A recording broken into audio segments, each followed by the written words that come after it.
house with the green roof on the end of the street is where Boo Radley lived in To Kill a Mockingbird. That's also where Jennifer Love Hewitt lived in Ghost Whisperer. The street is also seen in TV shows like Desperate Housewives, Colony, and Parenthood. In fact, Julia Braverman's house from Parenthood is down at the end of the street, and that was also featured in the movie Hancock with Will Smith. Off to your left is the Chicken Ranch from The Best of a Whorehouse in Texas, starring Dolly Parton. Now this is a fully practical set. We can film inside as well as outside, and that set actually also opens up like a dollhouse, so you can film the entire inside that way, which is pretty cool. Right now we're going to take a drive through our very own Colonial Street, also known as Wisteria Lane from ABC's Desperate Housewives. Now this street has been closed for quite a while, so it's awesome that we get to drive down it today. And take a look to your left first. I'll talk about these houses and the other ones on the way out. The tan and white house belonged to Gabrielle Solis, played by Eva Longoria, though it's also featured in the film Harvey, starring Jimmy Stewart. The purple house on your left is best known as 1313 Mockingbird Lane from TV's The Munsters. This yellow and stone house on your left is where Susan Meyer lived, played by Terry Hatcher, but it's also where the Hardy Boys lived in that TV series. Next door to Susan lived Lynette Scavo, played by Emmy Award-winning actress Felicity Huffman.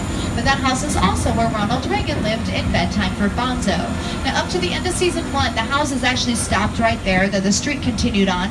Once the show became a huge hit, they knew they'd be here for a while. They built this park in the middle and the two houses down here at the end of this street, so these ones are newer. The tan house at the end of the street was where realtor Edie Britt lived, played by Nicolette Sheridan, and later Renee Perry, played by Vanessa Williams. That house is also practical, so you can film inside as well as outside. The rest of houses on this street are really just shells of houses or facades. The interiors were all filmed in sound stages back in the front lot. As we make our way back around, the baby blue house on your left belonged to Mrs. McCluskey. It was her second house after the first was destroyed in the tornado.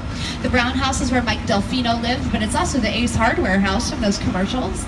This other blue house here on your left belonged to Bree Vandekamp, played by Marcia Cross. The green house here is was used as the Leave It to Beaver house in the movie, but it's also where Mary Alice Young lived in the TV series as well.